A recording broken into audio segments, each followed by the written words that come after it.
नमस्कार साथियों।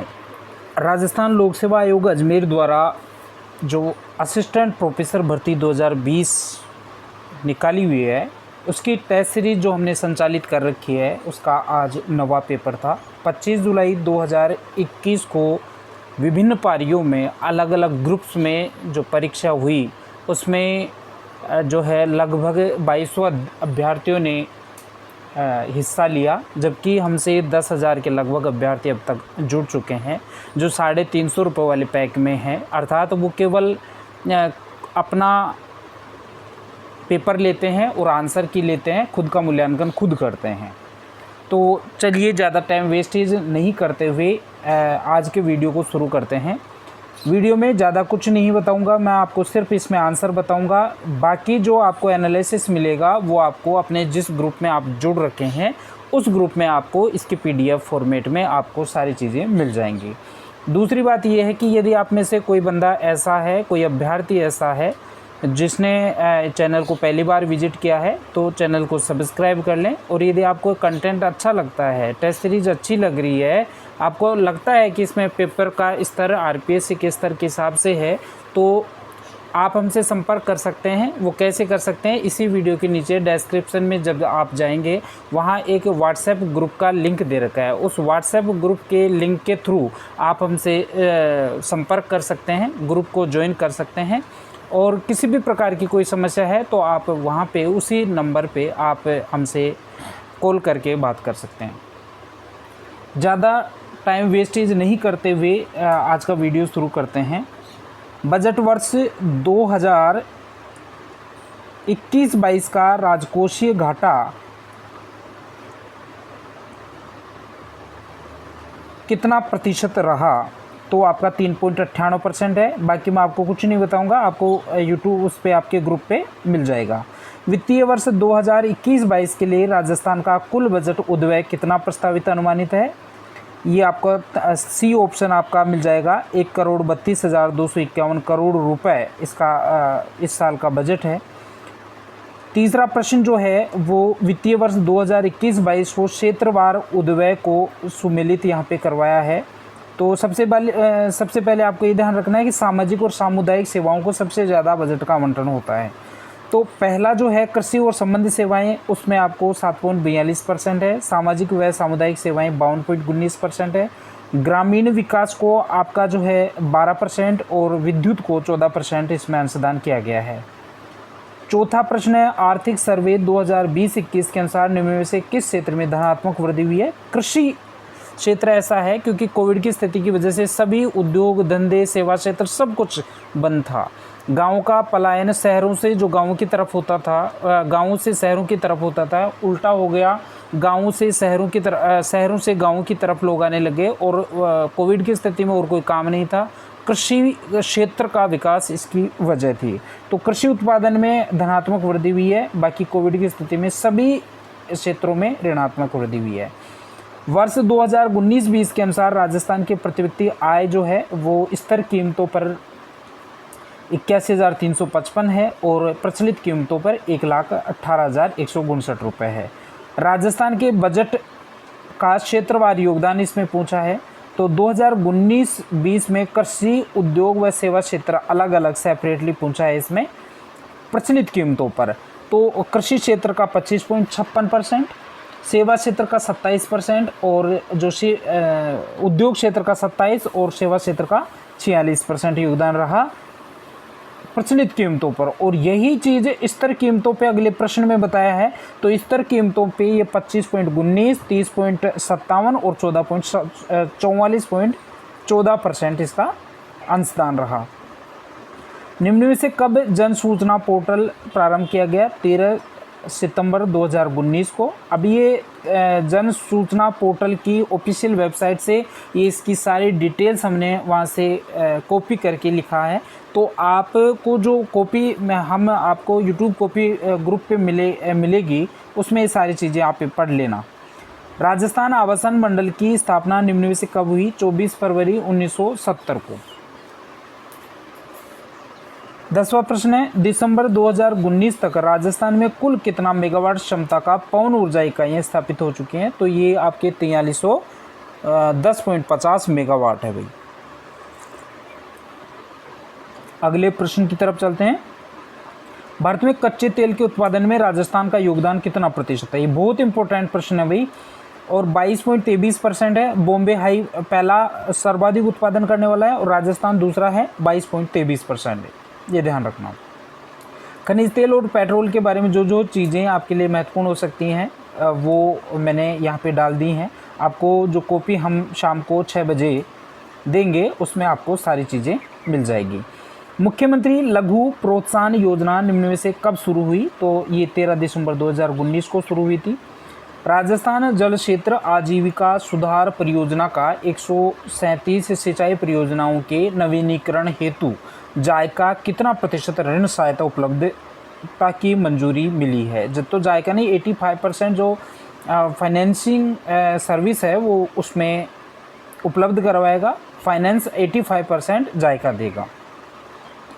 सार्वजनिक निजी साझेदारी परियोजना में निम्नलिखित में से कौन सा मॉडल नहीं है? देखिए, स्वामित्व मॉडल है, कर्मशील मॉडल भी प्रचलित है, लीज मॉडल भी है, लेकिन कोषापूर्ति मॉडल कहीं पे कोई उल्लेख इसका नहीं होता है। सार्वजनिक निजी साझेदारी लागू की जा सकती है अल्पकालीन और दीर्घकालीन प्रबंध अनुबंध के रूप में, दोनों में ये यूज होती है। राजस्थान में मेट्रो का आपको पता है 2015 में शुरू हुई। राजस्थान सरकार ने किस विभाग में सार्वजनिक निजी सहभागिता परियोजना में राज्य सरकार के प्रयासों के साथ समन्वय के लिए नोडल एजेंसी के रूप में सार्वजनिक निजी सहभागिता सेल का गठन किया है? तो आपका आयोजना विभाग है। भारत में सार्वजनिक निजी साझेदारी का सबसे अधिक हिस्सा किस चीज़ का है? तो सड़क निर्माण, जो भी सड़कें बनती हैं वो ज़्यादातर पीपीपी मॉडल पे बनती हैं। राजस्थान की अर्थव्यवस्था के संदर्भ में निम्न में से कौन सा कथन असत्य है? 76.6% ग्रामीण जनसंख्या सही है। अर्थव्यवस्था में कृषि क्षेत्र का योगदान कम हो रहा है, ये भी सही है। लेकिन जो आर्थिक वृद्धि दर है 2018-19 में वो आपकी 8.97 न हो के 6.97% थी, तो ये आपका आंसर हो जाएगा। चौथा ऑप्शन तो बिल्कुल सही है ही है। राजस्थान राज्य में प्रति वर्ष से वार्षिक आय के आंकड़े निम्न में से कौन जारी करता है? तो राज्य का आर्थिक और सांख्यिकी निदेशालय जो होता है वो ये आंकड़े जारी करता है। निम्न में से कौन सा क्षेत्र सेवा क्षेत्र में शामिल नहीं है? तो विद्युत गैस और जलापूर्ति ये द्वितीय सेक्टर में आपकी शामिल है, सेवा क्षेत्र में नहीं है। सेवा क्षेत्र थर्ड क्षेत्र होता है। वर्तमान में सकल घरेलू उत्पत्ति की गणना करने के लिए कीमतों का आधार वर्ष, यह आधार वर्ष कई बार पूछा है भाई, और थोड़ा सा उसको ध्यान रखना। आधार वर्ष का प्रश्न एक न एक इकोनॉमिक्स में ज़रूर पूछता है। तो 2000 और एक फेवरेट क्वेश्चन है, इसमें कोई विवाद होने की स्थिति नहीं होती है, इसलिए ये आमतौर पर पूछ लिया जाता है, तो आप ये देख लेना। अगला प्रश्न जो पूर्वी राजस्थान नहर का है वो बार बार 2-3 प्रश्न पत्रों में इनको शामिल किया है, क्योंकि पूर्वी राजस्थान नहर जो है वर्तमान में बहुत प्रचलित है, ज्वलंत मुद्दा है। केंद्र से इसकी फाइनेंसिंग सर्विस, जो फाइनेंस जारी करने के लिए इसको राष्ट्रीय परियोजनाओं में शामिल करने के लिए मुख्यमंत्री अशोक गहलोत जी द्वारा बार बार केंद्र को जो निवेदन किया जा रहा है, इसलिए सुर्खियों में बना हुआ है। तो पूर्वी राजस्थान नहर के संदर्भ में आपको सारे फैक्ट जो हैं वो आपको ज़रूर याद रखना है। और 13 ज़िले हैं, 13 ज़िले कौन कौन से हैं ये भी आपको ध्यान रखें। कितना राशि इस पर लागत आएगी, जैसे 30,000 बता रखा है मैंने। 13 जिलों में है और 3 चरणों में ये कार्य पूरा होगा। पहले चरण में गलवा बांध से धौलपुर तक जाएगी, फिर दूसरे चरण में गलवा से बीसलपुर और ईसरदा तक, और लास्ट में जब तीसरा चरण आएगा तो गलवा से अलवर तक ये पानी पहुंचा दिया जाएगा। तो ये आप देख लेना। 24वां प्रश्न है, राज्य में कृषि क्षेत्र की मूल प्रवृत्तियों के संदर्भ में कौन सा कथन सत्य है? तो कृषिगत क्षेत्र का 11.3% भाग केवल राजस्थान में है, ये बिल्कुल सही है। राजस्थान में जोत का औसत 2.73 हेक्टेयर है, ये भी सही है। राई सरसों में राजस्थान अग्रणी है, ये भी सही है। लेकिन यहाँ पे उर्वरकों का औसत उत्पादन है यहाँ पे 38 न होकर 48 है, तो ये आपका आंसर हो जाएगा। 25वां प्रश्न है, जयपुर मेट्रो प्रोजेक्ट के संदर्भ में निम्न में से कौन सा कथन सत्य है? तो ये परियोजना 14 फरवरी 2021 को कमलनाथ जी द्वारा ये इसका शुभारंभ किया गया था, सही है। 2 चरणों में होगी, सही है। 35 किलोमीटर इसकी पूरी कॉरिडोर की लंबाई होगी, ये भी सही है। लेकिन फर्स्ट फेज़ का व्यावसायिक संचालन है 2019 में नहीं 2020 में किया गया था, तो ये स्टेटमेंट आपका गलत हो जाएगा। एशिया का सबसे बड़ा भूमिगत हवाई अड्डा नाल बीकानेर में है, और निम्न में निम्नलिखित में से कौन राजस्थान में कृषि क्षेत्र की विशेषता नहीं है? तो राजस्थान के कुल भौगोलिक क्षेत्र का 49.53% कृषि के उपयोग में आता है, सही है। 70% जनसंख्या का जीविकोपार्जन साधन कृषि है, सही है। कुल कृषि क्षेत्र का 40.9% भाग पर सिंचाई सुविधा उपलब्ध है, ये भी सही है। लेकिन तिलहन जो है वो 28% नहीं होता है, राजस्थान में 18% ही होता है। मूंगफली उत्पादन के लिए बीकानेर को राजस्थान का राजकोट कहा जाता है। अब सरसों में देखो, आपको यदि इस विकल्प में आपका ये प्रश्न है 29 में यदि आपको ये पता होता कि सरसों उत्पादन में राजस्थान का प्रथम स्थान है, तो आप सारे विकल्प इनको मिला लो। तो जो है सरसों उत्पादन में आपका देखिए मूंगफली में तो सबसे पहले द्वितीय स्थान है, सरसों उत्पादन में प्रथम स्थान है, मिर्च उत्पादन में छठवां स्थान है और सोयाबीन में आपका तृतीय स्थान है। तो ये आप देख लेना। सोनामुखी का निर्यात जो है वो जोधपुर से होता है, ये आपको पता है। प्रधानमंत्री फसल बीमा योजना में वाणिज्यिक फसलों का जो प्रीमियम दर है वो 5% है, भाई ये ध्यान रखना। राज्य में अमेरिकन कपास 2 ऊपर के जिले हैं, हनुमानगढ़, गंगानगर, और 1 नीचे का है दक्षिणी राजस्थान में बांसवाड़ा। तो ये 3 जिले हैं जहाँ पे अमेरिकन कपास का उत्पादन होता है। राजस्थान की 30% सरसों का उत्पादन अकेले भरतपुर क्षेत्र में होता है, भरतपुर के आसपास के क्षेत्रों में। असुमेलित इसमें 34वें प्रश्न में छटवाया है। तो ये देखिए यहाँ पे केंद्रीय शुष्क उद्यानिकी संस्थान बीचवाल बीकानेर में है, बिल्कुल सही है। तबीजी मसाला अनुसंधान केंद्र तबीजी अजमेर में, ये भी सही है। राष्ट्रीय उद्यानिकी अनुसंधान विकास फेडरेशन किशनगढ़ बास अलवर में, ये भी सही है। लेकिन केंद्रीय शुष्क क्षेत्र उद्यानिकी और अनुसंधान केंद्र जोधपुर में नहीं है भाई, बीकानेर में है, इसलिए ये गलत हो जाएगा। राजस्थान में चेती या दमस्क गुलाब की खेती देखिए 2 जगह होता है, एक तो नाथद्वारा में, एक खमनौर में। तो ये आपका उत्तर हो जाएगा। यहाँ पे कुछ फल हैं और उनके उत्पादक जिले बताए हैं। तो आम का उत्पादन उदयपुर में होता है, अमरूद झालावाड़ में सर्वाधिक होता है, केला राजसमंद में और अंगूर टोंक में होता है। ज़्यादा कुछ मैं इस वजह से नहीं बता रहा हूँ क्योंकि इसकी कॉपी आपको वहाँ पे मिली जाएगी, आपको कुछ एक्स्ट्रा फैक्ट भी वहाँ पे मिलेंगे। सूची 1 को सूची 2 से सुमेलित किया है यहाँ पे। तो पहला तो चंबल को आवंटित है 1.97 BCM। फिर दूसरा है आपका माही को 0.46 BCM जल आवंटित है माही में। और नर्मदा जो है उसमें आपको 0.62 BCM है, और यमुना जो है उसमें आपको 1.12 BCM जल आवंटित है। राजस्थान में सर्वाधिक सिंचाई का प्रमुख स्रोत नल कुएं व नलकूप हैं। आजकल कुएं तो कम हैं, नलकूप जो है वहाँ से उनके द्वारा ज़्यादा सिंचाई होती है। 39वां प्रश्न है, राजस्थान में वर्ष 2017-18 में सकल सिंचित क्षेत्र कितना था? तो वो 107.24 हेक्टेयर है, जबकि टोटल क्षेत्र सकल क्षेत्र जो है वो 260 लाख हेक्टेयर है, ए ऑप्शन वाला। कुएं और नलकूपों से सिंचाई करने की दृष्टि से सबसे प्रमुख जिला आपका अलवर है। राजस्थान में सर्वाधिक सिंचाई मैंने अभी आपको बताया था नलकूपों से होती है, क्योंकि कुएं तो आज रहे नहीं। प्रधानमंत्री मुद्रा योजना के अंतर्गत किशोर उत्पादन में ऋण राशि 50,000 से लेके 5 लाख तक है भाई। और पीएम मुद्रा ऋण योजना के तहत जिस प्रकार का ऋण उपलब्धता सरकार द्वारा, केंद्र सरकार द्वारा करवाई जा रही है, वो सारी डिटेल्स मैंने यहाँ पे बता दी है। शिशु ऋण में कितना है, किशोर ऋण में कितना है और तरुण ऋण में कितना है, वो आप अपने ग्रुप पे देख लेना। विश्व बैंक की ease of doing business index में राजस्थान का स्थान 8वां है। और राजस्थान में वर्तमान में उद्योग केंद्रों की जो संख्या है वो 36 है। राजस्थान की प्रथम औद्योगिक नीति 1978 में हुई थी। राजस्थान निवेश प्रोत्साहन योजना 2019 का निम्न में से क्या प्रावधान नहीं है? देखिए राजस्थान सरकार ये चाह रही है कि बाहर के जो भी लोग हैं, इन्वेस्टर्स हैं, वो राजस्थान में आएँ और अधिक से अधिक इन्वेस्ट करें। उनके लिए सिंगल विंडो सिस्टम शुरू किया गया है। और हाल ही में राजस्थान की सरकार द्वारा इन विदेशी इन्वेस्टर्स को आकर्षित करने के लिए या अदर स्टेट के कोई भी व्यक्ति हैं जो अब राजस्थान में आके इन्वेस्ट करें, इसके लिए काफ़ी कुछ सुविधाएं जुटाने की कोशिश की गई है। जैसे विद्युत में 7 साल तक आपको 100% छूट दी गई है। मंडी शुल्क भी 7 साल के लिए मुक्त कर दिया गया है, भूमि कर भी 7 साल के लिए मुक्त कर दिया है, और स्टाम्प ड्यूटी जो 1 साल में मतलब एक बार ही लगती है, तो भू रूपांतरण शुल्क में आपको 100% छूट दी गई है ताकि निवेश को आकर्षित किया जाए। तो ये 90% नहीं है, 100% है। 1 जून 2020 की अधिसूचना के अनुसार राजस्थान में निम्न में से लघु उद्योग की परिभाषा में क्या शामिल है? 1 करोड़ से 10 करोड़ का निवेश और 5 करोड़ से 50 करोड़ का वार्षिक टर्नओवर जिन संस्थाओं का है, जिन उद्योगों का है, वो लघु उद्योग की श्रेणी में आएंगे। राज्य सरकार द्वारा चर्म उद्योग के विकास के लिए देखिए यहाँ पे जयपुर में मानपुरा माचेडी है, वहाँ पे आपको लेदर कॉम्प्लेक्स मिल जाएगा।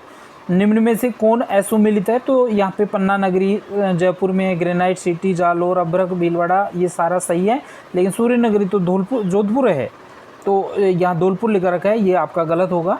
राजस्थान में कुल पंजीकृत कारखाने 11,741 हैं। वर्ष 2019-20 की गणना के अनुसार राजस्थान में क्रमशः सर्वाधिक और न्यूनतम फैक्ट्री, तो सर्वाधिक तो जयपुर में है और न्यूनतम फैक्ट्रियाँ प्रतापगढ़ में हैं। राजस्थान जिंक लिमिटेड उदयपुर की स्थापना 1966 में की गई थी।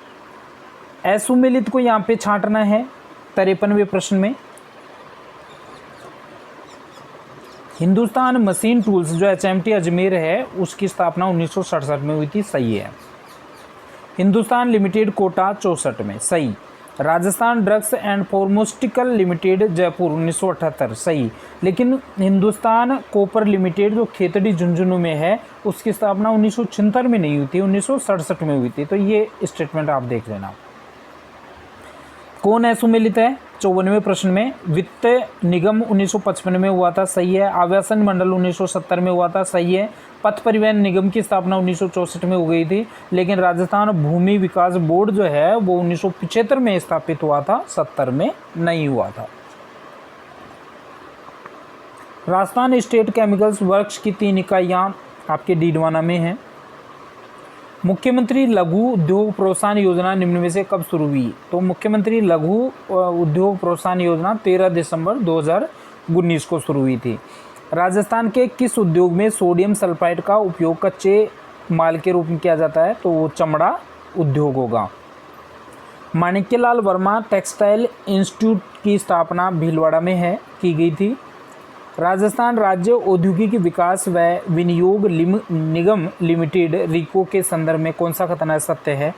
तो सभी सत्य हैं इसमें। 1 जनवरी 1980 में इसकी स्थापना हुई थी। भवन उद्योग भवन जयपुर में इसका हेडक्वार्टर है। 175 करोड़ रुपए की लागत से ये शुरू की गई थी। निम्न में से कौन सी कंपनी रिको की सहायक कंपनी नहीं है? तो यहाँ पे देखिए महिंद्रा वर्ल्ड सिटी जयपुर है, वो रिको की सहायक कंपनी है क्योंकि इसमें 26% हिस्सेदारी है। Rajasthan electronics and instrument electronics जो है वो लिमिटेड, वो भी आपकी रिको की अधीनस्थ कंपनी है, सहयोगी कंपनी है, सहायक कंपनी है। और Rajasthan drugs and pharmaceuticals limited में आपका 48.96 लगभग 49% हिस्सेदारी रिको की है। लेकिन इंस्ट्रूमेंटेशन लिमिटेड कोटा जो है 1964 में केंद्र सरकार ने स्थापित किया था, और इंस्ट्रूमेंटेशन लिमिटेड कोटा केंद्र सरकार का उपक्रम है, राज्य सरकार का उपक्रम नहीं है। राज्य का सबसे बड़ा सेज निम्नलिखित में से कहाँ स्थापित किया गया है? तो वो सीतापुरा जयपुर में स्थापित किया गया है भाई। निम्न में से कहाँ रिको द्वारा एग्रो फूड पार्क की स्थापना नहीं की गई? तो इधर रानपुरा कोटा में भी है, बोरानाड़ा जोधपुरा में भी है, मत्स्य औद्योगिक क्षेत्र अलवर में भी है, लेकिन महिला जयपुर में नहीं है। महिला जयपुर में तो एकमात्र अपेरल पार्क है। राजस्थान में 4 एग्रो फूड पार्क्स हैं, जिसमें एक रानपुरा कोटा है, बोरानाड़ा जोधपुर है, एक अलवर में है और एक गंगानगर में है। 63वां प्रश्न है, राजस्थान में निम्न में से कहाँ कोरियाई औद्योगिक पार्क की स्थापना की गई है? तो वो आपका घिलोट अलवर है। राज्य में कार उत्पादन हेतु निम्न में से कहाँ संयंत्र स्थापित किया गया है? वो आपका खुसखेड़ा अलवर में स्थापित किया गया है।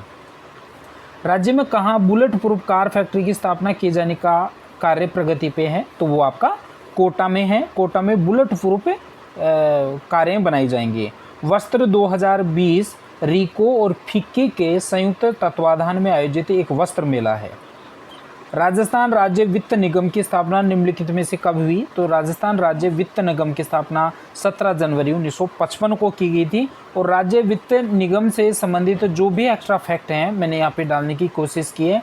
1951 में 17 जनवरी 55 को इसकी स्थापना हुई। मुख्यालय कहाँ है, अधिकृत पूंजी कितनी थी, क्या काम करता है, इसकी प्रमुख कार्य क्या हैं, और ऋणों की गारंटी कौन देता है, इसकी प्रमुख ऋण योजनाएं कौन कौन सी हैं, जैसे महिला उद्यम निधि है, सैम्फेक्स योजना है, सिल्वर कार्ड योजना है, गोल्ड कार्ड योजना है, प्लैटिनम कार्ड योजना है, टेक्नोक्रेट स्कीम है। ये सारी चीज़ें आपको अपने ग्रुप पे मिल जाएंगी जिस ग्रुप में आप जुड़ रखे हैं। राजस्थान वित्त निगम में निम्न में से कौन सा कार्य नहीं है? तो केंद्र सरकार के अभिकर्ता की भूमिका निभाना ये इसका कार्य नहीं है। ऋणों की गारंटी भी देता है, औद्योगिक इकाइयों को 2000 से 20,000 करोड़ तक का सावधि ऋण भी देता है ये, और अंश पत्रों तथा ऋण पत्रों का अभिगोपन भी करता है। लेकिन केंद्र सरकार के अभिकर्ता की भूमिका ये नहीं निभाता, वो नाबार्ड निभाता है। शिल्प बाड़ी योजना के अंतर्गत ऋण सुविधा उपलब्ध करवाई जाती है शिल्पकारों और दस्तकारों की। RFC की योजना है भाई ये। कुमारप्पा हस्तशिल्प कागज राष्ट्रीय संस्थान निम्न में से कहाँ है? तो वो सांगानेर जयपुर में है। राज्य में छोटे मंजिले परियोजना प्रवर्तकों को समग्र रूप से तकनीकी विपणन, प्रबंधकीय, विकासात्मक तथा वित्तीय सेवाएं प्रदान करने के लिए राजस्थान कंसल्टेंसी ऑर्गेनाइजेशन राजकॉम की स्थापना जयपुर में 1976 में की गई थी। प्लग एंड प्ले फैसिलिटी किससे संबंधित है? ये बहुत ही चर्चित टर्म है भी। प्रदूषण रहित विनिर्माण उद्योग जो होते हैं उनको प्लग एंड प्ले फैसिलिटी कहा जाता है। मरुधर औद्योगिक क्षेत्र जोधपुर में है। Centre of development of stone ने ग्लोबल स्टोन टेक्नोलॉजी फोरम के सहयोग से अंतर्राष्ट्रीय पत्थर प्रौद्योगिकी सम्मेलन का आयोजन दिसंबर 2019 में कहाँ किया गया? वो है आपका उदयपुर। राजस्थान के पहले मेगा फूड पार्क का उद्घाटन निम्न में से किस जिले में हुआ? वो आपका अजमेर आएगा इसमें। राजस्थान में स्पेशल आर्थिक क्षेत्र सेज अधिकतम अधिनियम कब पारित किया गया? वो 10 सितंबर 2003 को। सैम्फेक्स योजना क्या है? सैम्फेक्स योजना किसकी है? तो ये RFC की है। अभी मैंने बताया था राजस्थान वित्त आयोग की योजना है। राजस्थान का पहला स्पाइस पार्क यानी मसाला पार्क कहाँ है? तो वो आपका जोधपुर आ जाएगा। निम्नलिखित में से कहाँ ग्वारगम के विकास के लिए एक उच्च श्रेणी के अनुसंधान विकास केंद्र की स्थापना की गई है? बोरोनाडा जोधपुर में। महाविद्यालयों में प्रतियोगी परीक्षाओं की निःशुल्क तैयारी करवाने हेतु आयुक्तालय कॉलेज शिक्षा राजस्थान द्वारा हाल ही में प्रारंभ की गई योजना है, वो आपकी प्रतियोगिता दक्षता है भाई, ध्यान रखना। राजस्थान में मुख्यमंत्री द्वारा महाविद्यालयों में गुणात्मक विकास एवं सांस्थानिक उत्कृष्टता सुनिश्चित करने के लिए विधानसभा में फरवरी 2019 में घोषित योजना रेस क्या है? तो ये है resource assistant to college excellence. कोविड-19 में राजस्थान को प्रथम स्थान मिला था, ये आपको पता है। केंद्रीय बजट 2018-19 में सर्व शिक्षा अभियान को समाहित कर दिया गया और राष्ट्रीय उच्चतर शिक्षा अभियोग में इसको शामिल कर दिया गया है।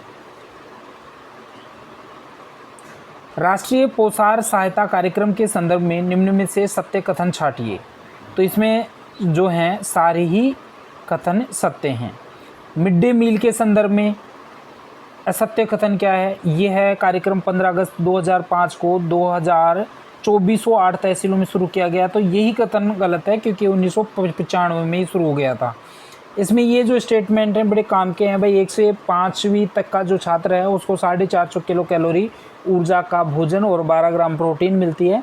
6 से 8 तक के में 700 कैलोरी ऊर्जा और 20 ग्राम प्रोटीन, और इसमें भोजन बनाने की लागत 1 से 5 तक तो 4.48 रुपये है और 6 से 8 तक 6.71 रुपये दिए हैं।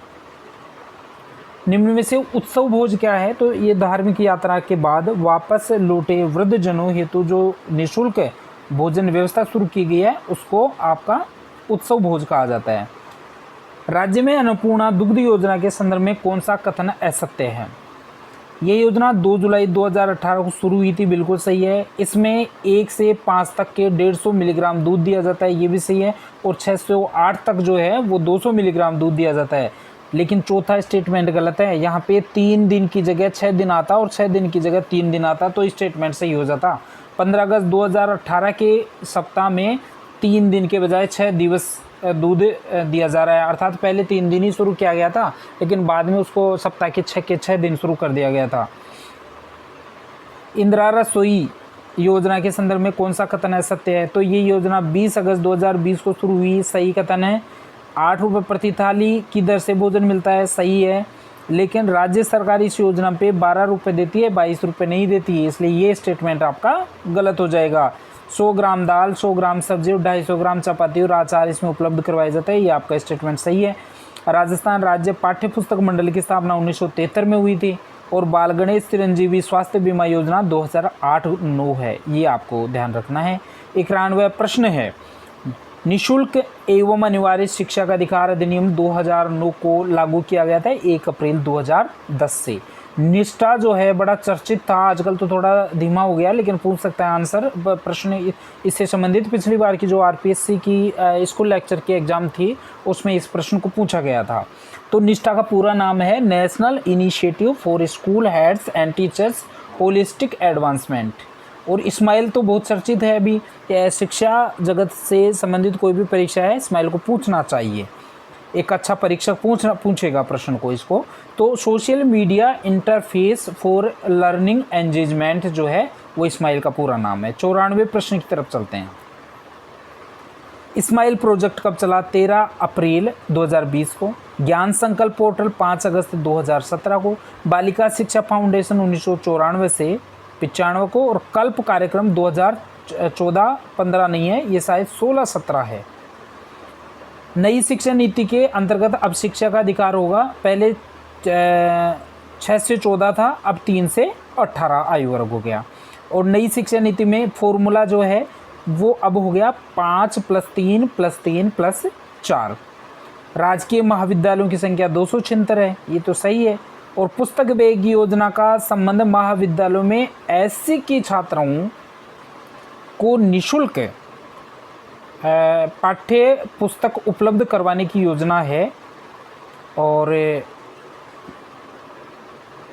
इसमें शायद अभी एसटी को भी शुरू कर दिया होगा, अभी स्टेटमेंट इसमें थोड़ा कन्फ्यूजन है। निम्न में से हेल्प क्या है? तो हायर एजुकेशन लीडरशिप प्रोग्राम को हेल्प कहा जाता है। मुख्यमंत्री चिरंजीवी स्वास्थ्य बीमा योजना के संदर्भ में कौन सा कथन?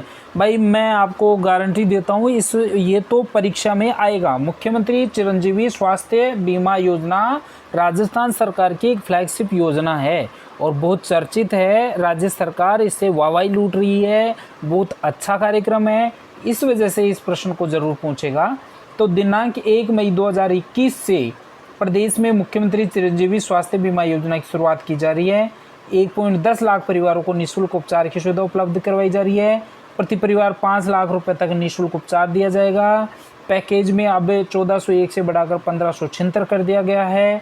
50,000 सामान्य बीमारी और 4.5 लाख आपको विशिष्ट बीमारी गंभीर बीमारी में दिया जाएगा। और पैकेज में 5 दिन पहले और डिस्चार्ज के 15 दिन बाद तक का खर्चा शामिल है। ये सारे स्टेटमेंट आपके इसमें सही है। तो इस प्रकार आज का पेपर आपका कंप्लीट हुआ और इससे जो मुख्यमंत्री स्वास्थ्य बीमा योजना है उससे संबंधित कुछ अन्य फैक्ट मैंने और देने की कोशिश की है। साथियों, यदि आप आरपीएससी असिस्टेंट प्रोफेसर की तैयारी कर रहे हैं और आपने टेस्ट सीरीज अभी तक ज्वाइन नहीं की है तो मैं आपको सजेशन दूंगा कि टेस्ट सीरीज ज़रूर ज्वाइन करें।